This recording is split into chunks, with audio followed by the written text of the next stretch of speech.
거룩한 부흥의 불길을 사모하며 사랑하는 성도 여러분, 분주하고 지친 일상 속에서 혹시 마음 한구석에 채워지지 않는 영적 갈급함을 느끼고 계시진 않으신가요? 오늘 우리는 잠시 세상의 소음을 뒤로하고 우리 영혼을 향한 하나님의 뜨거운 사랑과 부르심에 귀 기울이는 시간을 갖고자 합니다. 오늘 이 말씀을 듣기 전에 잠시 시간을 내어 구독과 좋아요를 눌러주시면 이 은혜의 메시지가 더 많은 영혼에게 닿는 귀한 통로가 될 것입니다. 여러분의 작은 손길 위에 하나님의 크신 축복이 함께하기를 기도합니다. 이제 살아계신 하나님의 영이 여러분의 마음을 어루만지시고 깊은 깨달음과 비전을 허락하시기를 소망하며 함께 말씀 속으로 들어가 보겠습니다. 아버지 하나님, 예수님의 보혈을 의지하여 주님 앞에 나아갑니다. 저희에게 볼 수 있는 눈과 들을 수 있는 귀, 그리고 깨닫는 마음을 허락하여 주시옵소서. 이 시간 우리 자신을 중심으로 원을 그리고 기도합니다. 아버지, 이 원 안에 있는 모든 것을 새롭게 하여 주시옵소서. 우리를 다시 살려주시고 이 시대를 위한 새로운 기름 부으심과 말씀에 대한 새로운 통찰력을 주옵소서. 우리가 주님의 진리 위에 굳건히 서게 하시고 거룩함의 영 안에서 주님께만 영광 돌리는 삶이 되게 하여 주시옵소서. 모든 이름 위에 뛰어나신 이름, 우리 주 예수 그리스도의 이름으로 기도합니다. 아멘. 우리는 지금 거대한 영적 부흥의 물결이 밀려오기 직전의 시대에 서 있습니다. 진정한 부흥의 능력이 무엇인지 깨닫는다면 우리의 삶은 송두리째 바뀔 것입니다. 부흥은 단순히 지역교회의 성장을 넘어 사회 전체를 향한 하나님의 거룩한 개입이며 모든 것을 변화시키는 강력한 힘입니다. 과거에 있었던 위대한 부흥의 역사들을 돌아보면 그 부흥들은 언제나 그 시대의 도덕적, 영적, 심지어 경제적 환경까지도 완전히 바꾸어 놓았습니다. 마치 1907년 평양 땅을 뒤흔들었던 대부흥 운동처럼 하나님의 임재가 강력하게 임할 때 사회의 어두운 구석들이 빛으로 채워지고 절망이 희망으로 바뀌는 역사가 일어났습니다. 오늘날 우리가 당연하게 누리는 많은 권리와 자유, 그리고 축복들이 사실은 과거 믿음의 선배들이 눈물로 씨앗을 뿌렸던 부흥의 열매라는 사실을 우리는 종종 잊고 살아갑니다. 세상은 그 사실을 외면하려 하지만 이 시대가 진정으로 필요로 하는 것은 바로 하나님의 부흥입니다. 진정한 부흥은 언제나 예수 그리스도께 영광을 돌립니다. 그리고 그 부흥의 중심에는 언제나 사람들의 마음과 성품의 변화가 있습니다. 그러므로 진짜 부흥은 항상 더 깊고 진실한 회개를 동반합니다. 요엘서 2장 28절은 그 후에 내가 내 영을 만민에게 부어 주리니 너희 자녀들이 장래일을 말할 것이며 너희 늙은이는 꿈을 꾸며 너희 젊은이는 이상을 볼 것이며 라고 약속합니다. 사도 베드로는 오순절 날 이 말씀을 선포하며 마지막 때가 시작되었음을 알렸습니다. 우리는 지금 그 마지막 때의 끝자락에 서 있으며 성경은 나중 교회의 영광이 이전 교회의 영광보다 클 것이라고 약속하고 있습니다. 하지만 이 약속은 완전한 마음의 깨어짐, 거룩한 구별됨, 즉 성결과 헌신을 통해 이루어집니다. 우리가 진정으로 회개하고 하나님의 영이 우리 삶을 바로잡으시도록 내어드릴 때 이 약속은 우리의 현실이 될 것입니다. 오늘날 사람에게 영광을 돌리는 수많은 거짓 부흥들이 있습니다. 그것은 과거의 위대한 각성과는 다릅니다. 성령께서 우리를 통해 하늘의 뜻을 이루시도록 내어드리는 대신 인간이 무언가를 성취하려고 애쓰는 모습일 뿐입니다. 20세기 초 영국의 백관공이었으나 믿음의 사도라 불리며 강력한 성령의 역사를 이끌었던 스미스 위글스워스는 이렇게 말했습니다. 예수께서 가시는 곳마다 무리가 그를 따랐다. 왜냐하면 그는 하나님으로 숨쉬고 움직이고 관통되고 옷 입고 충만했기 때문이다. 그는 하나님이셨다. 인자로서 하나님의 영이 그 위에 머물렀고 그 영은 창조적인 거룩함의 영이었다. 오늘날 우리 역시 하나님의 영으로 가득 찬 그릇이 되어 세상의 증인으로 살아가도록 부름받았습니다. 그러나 오늘날 많은 이들이 능력은 부정하고 경건의 모양만 가지고 살아갑니다. 그들에게 능력이 없는 것이 아니라 스스로 거부하는 것입니다. 그들은 놀라우신 성령을 근심하게 합니다. 모든 것은 은밀한 곳에서 하나님과 맺는 깊고 풍성한 관계에서 시작되어야 합니다. 성령께서 우리 안에서 일하시고 우리를 새롭게 하시는 역사를 허락해야 합니다. 그 시작은 주님, 저의 죄를 깨닫게 하소서라는 기도입니다. 만약 우리가 성령께서 움직이시어 잃어버린 영혼들을 깨닫게 하고 믿음에서 멀어진 이들을 돌아오게 하며 잃어버린 자들을 구원하시는 강력한 역사를 보기 원한다면 그 시작은 바로 나 자신이어야 합니다. 하나님의 말씀이 내 삶 속에서 권위를 가지는 만큼 그 말씀은 나의 삶을 통해 세상에 권위 있게 선포될 것이기 때문입니다. 위글스워스는 이어 말합니다. 예수님은 우리에게 거룩함의 영, 즉 하나님을 닮고자 하는 거룩하고 강렬한 열망의 불꽃을 주시기 위해 오셨다. 이것이 바로 진정한 부흥의 본질입니다. 부흥은 한 사람의 가슴 속에 타오르는 작은 불꽃에서 시작됩니다. 여기저기서 타오르던 그 불꽃들이 번져나가 마침내 임계점에 도달하면 한 지역과 한 나라를 뒤덮는 거대한 불길이 되는 것입니다. 그 시작은 바로 당신과 내가 보이지 않는 곳에서, 은밀한 곳에서 하나님, 제게는 주님이 필요합니다. 오직 주님만을 구합니다. 라고 부르짖으며 그분을 찾을 때입니다. 우리 교회의 지도자들이 이 열망을 품게 되기를 기도해야 합니다. 지도자 한 사람의 영향력은 실로 엄청납니다. 우리의 목회자와 지도자들이 주님을 향한 뜨거운 마음을 품고 그분을 찾기 시작한다면 그 열정은 전염되어 우리 모두가 은밀한 곳에서 주님을 찾는 자리로 나아가게 될 것입니다. 하나님을 향한 진정한 갈망과 목마름은 변화와 깨어짐, 그리고 거룩함을 가져옵니다. 위글스워스의 말처럼 하나님은 그분의 능력으로 우리를 새롭게 빚으시고 진리와 거룩함의 영 안에서 새로운 피조물의 형상을 따라 창조된 능력 있는 아들들로 세우십니다. 오늘 이 시간 진리의 영이신 놀라우신 성령께서 이 자리에 임하시어 우리 안에서 마음껏 일하시기를 기도합니다. 우리가 주님 앞에 엎드리고 굴복하며 온전히 내어드릴 때 성령께서는 우리를 변화시키실 것입니다. 우리는 점점 더 예수님을 닮아가고 우리의 옛 모습은 점점 사라질 것입니다. 위글스워스는 이렇게 선포했습니다. 우리는 이제 겨우 시작점에 서 있을 뿐이다. 미래를 향한 전능자의 계획은 놀랍다. 하나님은 부흥을 통해 우리 안팎의 모든 것을 새롭게 하실 것이다. 그것은 폭우를 동반한 거대한 홍수와 같을 것이다. 예수께서는 세상을 뒤집어 놓기 위해 120명의 사람들을 남겨두셨다.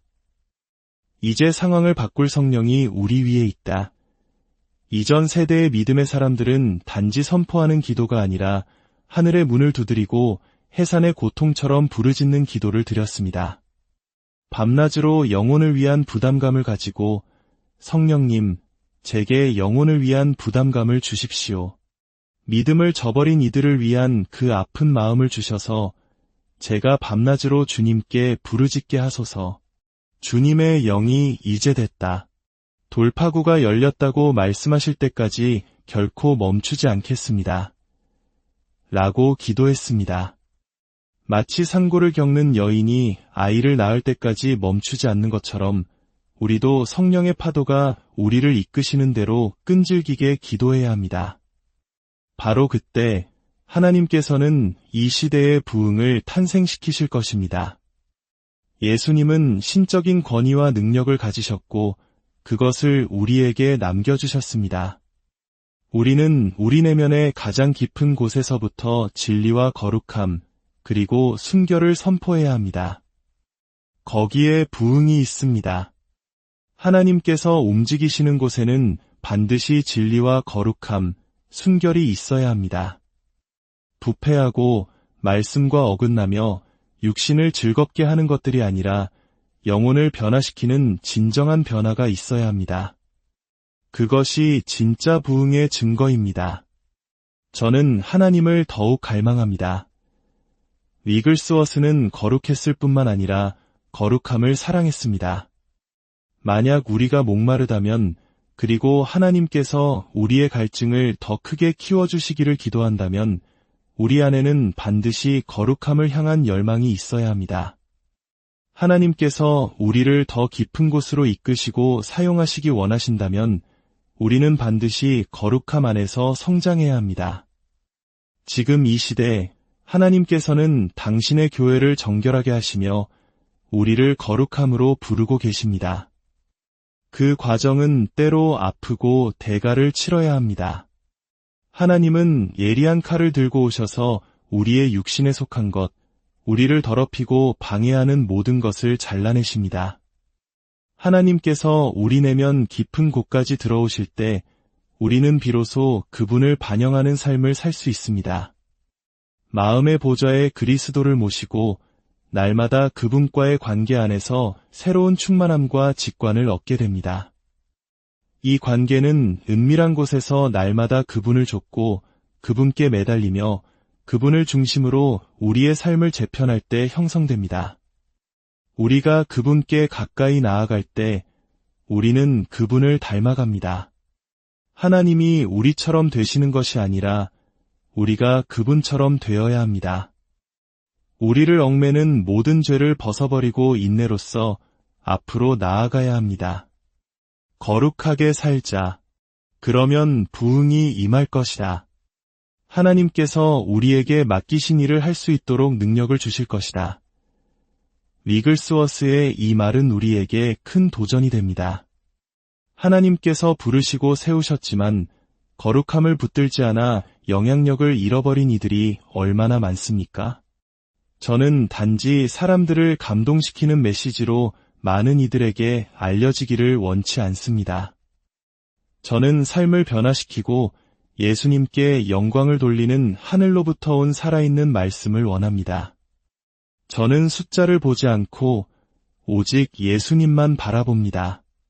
한 사람을 만나든 1000명, 100만 명을 만나든 그분 앞에서 신실한 자로 발견되기를 원합니다. 수백만 명이 주님께 돌아오기를 부르짖지만 단 한 사람을 위해서도 저의 모든 것을 드릴 것입니다. 모든 것은 거룩함에서 시작됩니다. 그릇이 깨끗하고 순결해야 주님께서 사용하실 수 있습니다. 하나님은 부지런히 그를 찾는 자들에게 상 주시는 분이심을 믿으십시오. 만약 당신이 온 마음을 다해 그분을 찾는다면 결코 실망하지 않을 것입니다. 은밀한 곳에서 그분을 만나는 기쁨을 누리게 될 것입니다. 주님과의 관계는 우리 신앙의 기초입니다. 그 외의 모든 것은 디저트와 같습니다. 은밀한 곳에서 우리는 그분을 최우선으로 삼습니다. 그곳에서 그분은 우리의 모든 것이 되십니다. 그리고 우리는 의도적으로 그분을 좇습니다. 그분이 말씀하시고 우리를 바로잡으시도록 허락합니다. 더 이상 우리 자신을 위해 살지 않고 다른 이들을 위해 살아갑니다. 하나님은 신적인 가능성을 여시는 위대한 분이십니다. 그분은 우리가 말씀이 말하는 모든 것을 감히 믿도록 우리의 태도를 이끄십니다. 삶의 막다른 길에 다다랐다고 생각될 때마다 은밀한 곳으로 들어가십시오. 성령께서는 이미 새로운 문과 새로운 기회를 예비해 두셨습니다. 우리를 평범하고 세속적인 삶에서 건져내어 초자연적인 세계로 그분의 놀라운 공급하심의 자리로 이끄실 것입니다. 담대한 기도의 삶을 회복하십시오. 많은 이들이 끈질기게 매달리며 해산의 고통으로 드리는 기도에 대해 설교하지 않습니다. 그러나 우리는 굳게 서서 하나님, 저는 주님께서 일하실 때까지 감히 주님을 믿고 서 있겠습니다. 라고 선포해야 합니다. 믿음은 실체이며 실제의 강력함입니다. 믿음은 하나님께서 우리 안에 창조하신 신적인 본성의 씨앗입니다. 당신이 믿는 순간 당신은 가능성을 붙잡고 그것을 현실로 만드는 새로운 능력으로 옷 입게 됩니다. 하나님께서 당신에게 비전을 주시고 내가 이 일을 할 수 있음을 믿으라고 말씀하실 때 당신이 은밀한 곳에서 그것을 믿으면 그분은 당신의 길을 인도하시고 그분의 목적 안으로 이끌어 주실 것입니다. 많은 사람들이 하나님께서 주신 목적을 이루지 못하기에 분노하고 슬퍼합니다. 한 영혼을 만지는 기쁨, 한 영혼을 위해 기도하는 기쁨, 한 영혼이 자유케 되고 마음이 치유되며 삶이 회복되는 것을 보는 기쁨을 누리시기를 축복합니다. 그것은 기도와 말씀 안에서 힘든 시간을 보내며 주님께서 우리를 빚으시도록 내어드릴 때 가능합니다. 많은 사람들이 보이지 않는 곳에서 힘든 숙제를 하려 하지 않습니다. 그들은 위대한 일을 하길 원하지만 기초를 쌓는 수고는 피하려 합니다. 그래서 작은 불꽃은 쉽게 꺼져버립니다. 우리의 몸이 예수님을 드러내는 성전이 될 때까지 그분의 생명과 신선함, 새로운 신적 생명을 나타낼 때까지 성령께서는 우리를 통해 숨쉬시고 우리를 살리십니다. 이 모든 것은 우리가 은밀한 곳에서 주님께 시간과 장소를 내어드릴 때 이루어집니다. 마침내 주님의 영광이 그 성전을 가득 채우고 밖으로 비추어 주변의 모든 사람들이 그것을 보고 엎드려 하나님을 경배하게 될 것입니다. 찰스 핀이나 스미스 위글스워스처럼 우리가 가는 곳마다 하나님의 임재를 가득 품고 다녀서 만나는 사람들의 삶이 감동받고 죄를 깨닫게 되는 역사가 일어나기를 소망합니다. 그러나 그 일은 성령께서 먼저 우리 자신을 깨닫게 하시고 우리가 먼저 거룩함과 순결함 가운데 걷기 전에는 일어나지 않을 것입니다. 바울이 내가 약할 그때의 강함이라고 고백했듯이 우리가 가장 영광스러운 부흥을 보기 원한다면 그 부흥은 스스로 강하다고 여기는 자들을 통해서가 아니라 은밀한 곳에서 자신의 약함을 자랑하는 자들을 통해 올 것입니다. 위대한 이름들이 아니라 내어드린 그릇들을 통해 올 것입니다. 화려한 쇼나 마케팅을 통해서가 아니라 성령의 권위와 능력 안에서 걷는 법을 배운 자들을 통해 올 것입니다. 이 늦은 시대에 더 큰 비전을 품게 되기를 기도합니다. 한 영혼이라도 더 구원하기 위해 우리의 마음이 깨어지기를 소망합니다. 은밀한 곳에서 하나님 앞에 엎드릴 때마다 수많은 영혼들을 위해 부르짖고 동서남북에서 그들을 부르십시오. 그리고 하나님께서 주시는 모든 기회에 당신의 110%를 드리십시오. 모든 것은 은밀한 곳에서 시작됩니다. 그것은 성령께서 값을 치르고 사심받은 우리를 온전히 소유하시도록 내어드릴 때 시작됩니다. 주님, 나는 당신의 것입니다. 이 시간 예수님의 이름으로 기도합니다. 성령께서 당신 위에 숨을 불어넣으시고 당신을 움직이시며 당신의 마음을 깊이 만져주시기를, 당신을 새롭게 하시고 회복시키시며 바로 이러한 때를 위함이라는 부르심과 기름 부으심의 비전을 주시기를. 우리는 주님 오실 때까지 이 땅을 지키고 영향을 미치며 감동을 주기 위해 여기에 있습니다. 위의 목소리가 되어 담대히 일어서서 하나님을 믿고 신뢰합시다. 그분은 능치 못함이 없으시며 엘샤다이, 모든 것을 충족시키시고도 남음이 있는 하나님이십니다. 먼저 그의 나라와 그의 의를 구할 때 그분은 우리의 모든 필요를 채우실 것입니다. 그러니 이제 우리의 필요와 원하는 것이 아니라 아버지의 필요와 원하시는 것에 마음을 맞추고 그것을 최우선으로 삼읍시다. 그리고 이전과는 비교할 수 없을 만큼 그분께 우리 자신을 내어드립시다. 일어나 주님의 영광의 빛을 발합시다. 이 말씀이 여러분에게 큰 축복이 되었기를 진심으로 기도합니다. 지금 이 순간에도 성령께서 당신을 만지시고 채우시며 당신 내면의 무언가를 흔들어 깨우시기를 원합니다. 오늘 새로운 비전으로 당신을 일깨우시기를, 당신과 당신의 가정 위에 하늘의 신령한 복과 땅에 기름진 복이 넘치기를 우리 주 예수 그리스도의 이름으로 축원합니다.